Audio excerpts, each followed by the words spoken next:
FATF کا اجلاس، دوست ملک چین نے پاکستانی اقدامات کی حمایت کر دی۔ ترجمان چینی وزارت خارجہ کا کہنا ہے پاکستان نے دہشت گردی کی معاونت کی روک تھام پر کامیابی حاصل کی۔ پاکستان کی مثبت سوچ اور متحرک اقدامات کو تسلیم کیا جانا چاہیے۔ بین الاقوامی برادری کو پاکستان کی کاوشوں کا ادراک کرنا چاہیے۔ امید ہے FATF پاکستان کو تعاون اور مدد فراہم کرتا رہے گا۔ تحریک انصاف کی حکومت کے لیے بڑا دھچکا، ٹرانسپیرنسی انٹرنیشنل نے کرپشن میں اضافے کا انکشاف کر دیا۔ رپورٹ میں کہا 2018 کے مقابلے میں 2019 کے دوران کرپشن بڑھی۔ 10 سال میں پہلی بار کرپشن پرسیپشن انڈیکس میں پاکستان تنزلی کا شکار، 33 نمبر سے 32ویں نمبر پر چلا گیا۔ رینکنگ میں بھی 3 درجہ تنزلی، 120واں نمبر مل گیا۔ رپورٹ میں نیب کے کردار کی تعریف، امریکہ، برطانیہ، فرانس اور کینیڈا کا انسداد بدعنوانی کا اسکور بھی کم رہا۔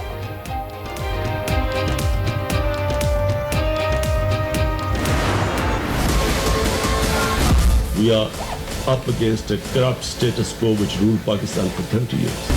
And they are entrenched and they have linkages, people who benefited from a corrupt system. So our biggest challenge is facing these people.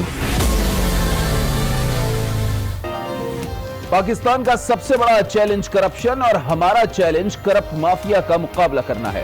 وزیر اعظم عمران خان کا ڈیوس میں پاکستان بریک فاسٹ تقریب سے خطاب، کہا ملک کے نیچے جانے کی وجہ جمہوری اداروں کا غیر مستحکم ہونا ہے۔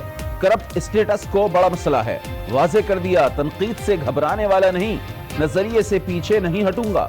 بیمار معیشت کو اٹھانے کے لیے تکلیف دہ فیصلے کرنے پڑتے ہیں۔ میرا ویژن پاکستان کو فلاحی ریاست بنانا ہے۔ نون لیگ اور پیپلز پارٹی کا کہنا ہے کہ ٹرانسپیرنسی انٹرنیشنل کی رپورٹ نے حکومتی کارکردگی کی قلعی کھول دی۔ حمزہ شہباز نے کہا ٹرانسپیرنسی انٹرنیشنل چیخ چیخ کر کرپشن کی داستان سنا رہی ہے۔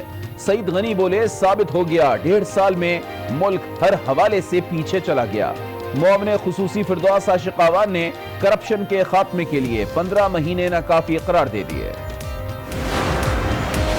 پہلے بھی میں آٹے کی بار ایکسپورٹ کے خلاف تھا اور میں نے اختلافی نوٹ لکھایا ECC میں بھی، اور میں ابھی بھی آٹے میں شارٹیج نہیں سمجھتا، میں ابھی بھی آٹے کی گندم کی شارٹیج نہیں سمجھتا، لیکن مس مینجمنٹ ضرور ہوئی ہے ہم سے۔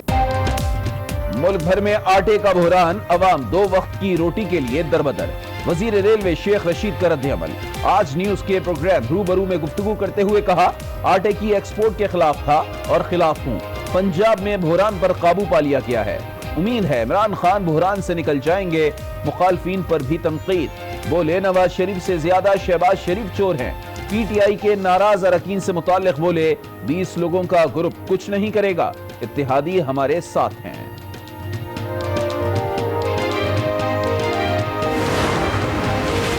مہنگائی کے دور میں عبادت بھی مشکل، حج پیکج مزید 1,15,000 روپے مہنگا۔ اس سال حج 5,50,000 روپے میں ہوگا۔ وزارت مذہبی امور نے جواز روپے کی قدر میں کمی اور کرایوں میں اضافہ بتا دیا، عوام مایوس۔ جو مدینہ کا ریاست ہمیں کہا گیا تھا وہ تو نہیں ہے، اس میں تو کچھ بھی نظر نہیں آ رہا، کیونکہ حج بھی مہنگا ہو رہا ہے، ہر چیز مہنگی ہو رہی ہے۔ اب جب تبدیلی چلتے ہیں بستے ہیں تبدیلی آتی ہے۔ حج کا 1 لاکھ روپیہ بڑھایا ہے، یہ انتہائی تکلیف دہ مرحلہ ہے ہمارے لیے۔ جب سے آئے ہیں کبھی ٹماٹر کا بحران، کبھی چینی کا بحران، یہ بحران ہی لے کر آیا ہے۔ وسیم اکرم پلس کی ٹیم میں بھی کچھ کھلاڑی ناراض، تحریک انصاف پنجاب کے 20 اراکین کا فارورڈ بلاک۔ ناراض رکن غضنفر عباس کہتے ہیں پنجاب میں حالیہ بیوروکریسی کے تبادلوں کے بعد وزیر اعلیٰ بے اختیار ہو گئے۔ اس وقت پنجاب کے اختیارات چیف سیکرٹری کے پاس ہیں، سیاستدانوں کو دیوار سے لگایا جا رہا ہے۔ وزیر اعظم جس کو وزیر اعلیٰ بنائیں گے اس کا ساتھ دیں گے۔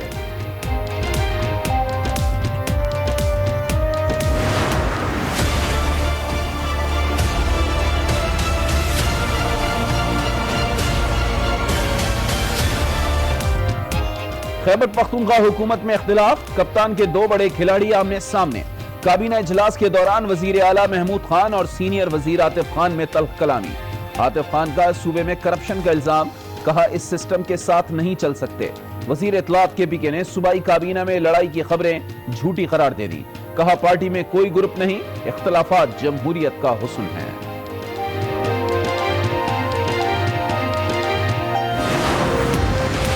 بلوچستان حکومت کے خلاف اسپیکر بلوچستان اسمبلی اٹھ کھڑے ہوئے۔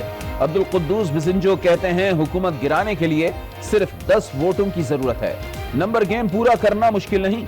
بی اے پی کے بہت سے اراکین ناراض ہیں، سیاسی جماعتوں کے ساتھ مل کر ایک حکومت بنانا چاہتے ہیں۔ وزیر اعلیٰ جام کمال کا رد عمل، کہا ہم دعووں کے بجائے عملی اقدامات کرتے ہیں۔ میں نے تو بڑی کوشش کی کہ انسپیکٹر جنرل کو چلاؤں، لیکن وہ اس قابل نہیں ہے۔ ویک افسر میں نے پہلے کبھی نہیں دیکھا، تو اس صوبے میں وہی افسر چلے گا جو اس صوبے کے لوگوں کے ریپریزنٹیٹیوز کی پالیسی پہ چلے گا۔ وزیر اعلیٰ سندھ نے آئی جی کلیم امام کو نااہل قرار دے دیا۔ سندھ اسمبلی اجلاس سے خطاب میں کہا اتنا کمزور آفیسر آج تک نہیں دیکھا، بہت کوشش کی کہ آئی جی کو چلائے لیکن وہ اس قابل نہیں۔ خراب حالات پر مجھ سے سوال ہوتا ہے، عوام نے بھی آئی جی سندھ کو مسترد کر دیا ہے۔ یہ بھی کہا سندھ پولیس میں بھی کالی بھیڑیں موجود ہیں۔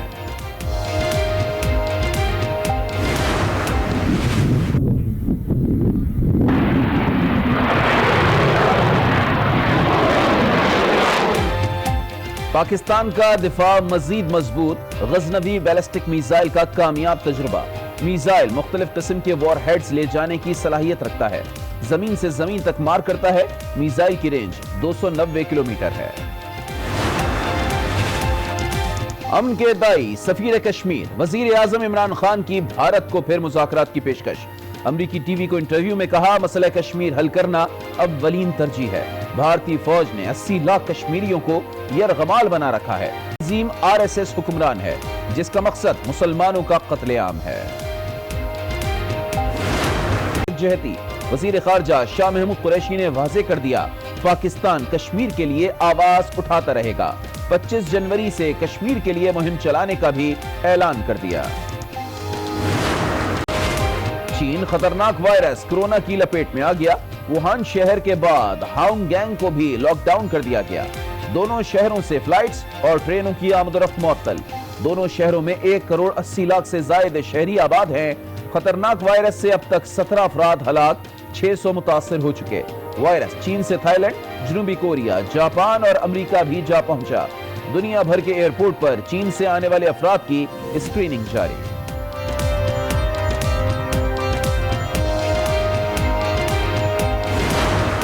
اس کے خطرے کے پیش نظر اسلام آباد ایئرپورٹ پر بھی اسکریننگ ڈیسک فعال۔ 24 گھنٹے میں چین سے 3 پروازیں پاکستان پہنچی۔ 600 سے زائد مسافروں کی اسکریننگ کی گئی، کسی میں وائرس کی تصدیق نہیں ہوئی۔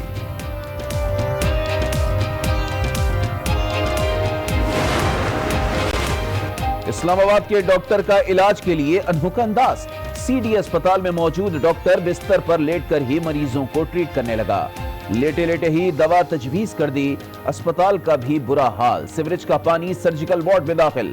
اسپتال آنے والوں کو شفا کے بجائے وبا ملنے لگی۔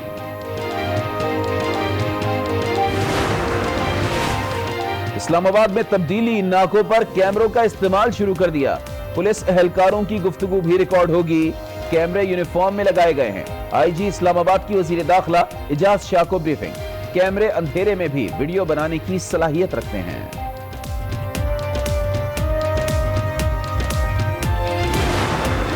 سرد موسم میں زندگی جمنے اور لینڈ سلائیڈنگ سے راستے بند۔ وادی نیلم، لیپ اور حویلی میں امدادی سرگرمیاں جاری۔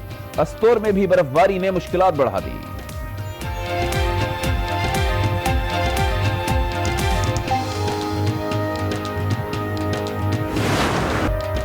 السلام علیکم، آج 12 میں آپ کو کہیں گے خوش آمدید، میں ہوں علی عابد۔ بلیٹن کا آغاز کریں گے۔ سب سے پہلے آپ کو بتائیں کہ پاکستان اور FATF حکام کے درمیان چین میں جاری 3 روزہ مذاکرات ختم ہو گئے ہیں۔ پاکستانی وفد کی قیادت وفاقی وزیر اقتصادی امور حماد اظہر نے کی۔ پاکستان نے دہشت گردوں کی مالی معاونت اور منی لانڈرنگ روکنے کے اقدامات کا بھرپور دفاع کیا۔ مذاکرات میں پاکستان کی پیش رفت رپورٹ پر رد عمل حوصلہ افزا قرار پائی۔ پاکستانی اقدامات کے سامنے بھارتی لابی کو منہ کی کھانا پڑی۔ FATF کا آئندہ اجلاس 16 فروری کو پیرس میں ہوگا، جس میں پاکستان کو گرے لسٹ سے نکالنے سے متعلق ووٹنگ کی جائے گی۔ FATF اجلاس میں چین نے دوستی نبھا دی، سب کے سامنے پاکستانی اقدامات کی بھرپور حمایت کی۔ چین نے دہشت گردوں کی مالی معاونت روکنے کے لیے پاکستانی اقدامات کی تعریف کی۔ ترجمان وزارت خارجہ کا ہفتہ وار بریفنگ میں کہنا تھا کہ عالمی برادری پاکستانی اقدامات اور کامیابیوں کو تسلیم کرے۔ چین FATF میں بامقصد، منصفانہ اور تعمیری رویے کو برقرار رکھے گا اور دہشت گردوں کی مالی معاونت کا مقابلہ کرنے کے لیے پاکستان کو مدد فراہم کرتا رہے گا۔ 2019 کے دوران کرپشن بڑھی ہے۔ 2019 کی بات کر رہے ہیں۔ 10 سال میں پہلی بار کرپشن پرسیپشن انڈیکس میں پاکستان تنزلی کا شکار ہوا ہے۔ اسکور 33 سے کم ہو کر 32 ہو گیا ہے۔ رینکنگ میں بھی 3 درجہ تنزلی ہوئی ہے، 120واں نمبر میں۔ پاکستان میں کرپشن کی نئی داستان، نئی حکومت میں پاکستان آگے تو بڑھا، لیکن کرپشن کے میدان میں ٹرانسپیرنسی انٹرنیشنل کی رپورٹ نے تہلکہ مچا دیا۔ 10 سال میں پہلی بار کرپشن پرسیپشن انڈیکس میں پاکستان تنزلی کا شکار ہوا۔ 2019 کی رپورٹ کے مطابق پاکستان 33 نمبر سے 1 پوائنٹ کم ہو کر 32 نمبر پر آ گیا۔ رینکنگ بھی 3 درجے تنزلی کا شکار ہو کر 117 سے 120ویں درجے پر چلی گئی۔ ٹرانسپیرنسی انٹرنیشنل نے کرپشن بڑھنے کا انکشاف تو کیا، مگر ساتھ ہی نیب کی کارکردگی میں بہتری کا اعتراف بھی کیا۔ رپورٹ میں لکھا، چیئرمین نیب جاوید اقبال کی قیادت میں نیب کی کارکردگی بہتر رہی۔ بدعنوان عناصر سے 153 ارب روپے ریکور کیے۔ کرپٹ افراد کو سزائیں دلوانے کی شرح بھی 70% رہی۔ رپورٹ میں کرپشن کے خاتمے کے لیے سفارشات بھی دی گئی۔ لکھا، سیاسی فنانسنگ کو کنٹرول کیا جائے، بجٹ اور عوامی سہولتوں کو ذاتی مقاصد اور مفاد رکھنے والوں کے ہاتھوں میں نہ دیا جائے۔ رپورٹ کے مطابق دنیا میں سرکاری محکموں میں سب سے زیادہ بدعنوانی صومالیہ میں ہے، جس کی رینکنگ 180 اور اسکور 9 ہے، جبکہ سب سے کم بدعنوان ملک نیوزی لینڈ اور ڈنمارک ہیں، جن کا اسکور 87 اور رینکنگ 1 ہے۔ پاکستان ہی نہیں، کرپشن دیگر ممالک میں بھی بڑھی ہے۔ کرپشن پرسیپشن انڈیکس رپورٹ کے مطابق امریکہ، برطانیہ، فرانس اور کینیڈا میں بھی کرپشن میں اضافہ ہوا۔ کینیڈا کا 4 درجہ تنزلی کے بعد اسکور 81 سے 77 ہو گیا۔ فرانس کا اسکور 3 درجہ تنزلی کے بعد 72 سے 69 ہو گیا۔ پہلے نمبر پر آنے کے باوجود ڈنمارک کی 1 درجہ تنزلی ہوئی اور اس کا اسکور 88 سے 87 ہو گیا۔ مسلم لیگ نون اور پیپلز پارٹی نے ٹرانسپیرنسی انٹرنیشنل کی رپورٹ کو حکومتی کارکردگی پر مہر قرار دیا ہے۔ حمزہ شہباز بولے، ٹرانسپیرنسی انٹرنیشنل چیخ چیخ کر کرپشن کی داستان سنا رہی ہے۔ سعید غنی نے کہا، ثابت ہو گیا 1.5 سال میں ملک ہر حوالے سے پیچھے چلا گیا۔ ٹرانسپیرنسی انٹرنیشنل نے کہا ہے کہ یہ حکومت جو 2019 میں کرپشن بڑھی ہے، یہ میڈیا نہیں کہہ رہا، یہ تو ٹرانسپیرنسی انٹرنیشنل کی رپورٹ چیخ چیخ کے کہہ رہی ہے کہ 2019 میں کرپشن بڑھی ہے۔ 14 مہینے ہو گئے ہیں اس حکومت کو، پھر کہتے جی یہ پرانے لوگوں کا کام ہے۔ آج ٹرانسپیرنسی انٹرنیشنل کی کرپشن کے حوالے سے جاری ہونے والی رپورٹ نے PTI حکومت کے تمام دعووں کی نفی کی ہے، لیکن اس کے برعکس موجودہ حکومت کے جو دعوے ہیں وہ شاید کچھ اور بتاتے تھے۔ ان کی جو کلیمز تھے، ان کی جو باتیں تھیں، ان کی جو تقاریر تھیں، وہ کچھ اور کہتی ہیں، لیکن پریکٹیکلی کرپشن میں اضافہ ہوا۔ حکومت نے کرپشن کے خاتمے کے لیے 15 مہینوں کو ناکافی قرار دیا ہے۔ فردوس عاشق آوا نے کہا ہے کہ موجودہ حکومت کا اب تک کرپشن کے حوالے سے کوئی بڑا اسکینڈل سامنے نہیں آیا۔ کرپشن زدہ نظام اور کرپشن سے فائدہ اٹھانے والوں کو شکست دیں گے۔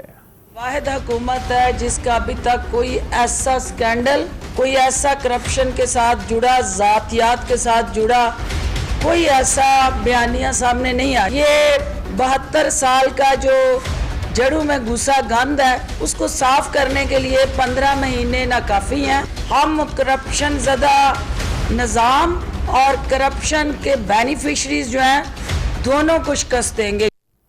ٹرانسپیرنسی انٹرنیشنل پاکستان کے نمائندے عادل گیلانی کہتے ہیں کہ وزیر اعظم عمران خان کرپٹ نہیں ہیں، ان کی ٹیم میں شامل افراد کرپٹ ہیں۔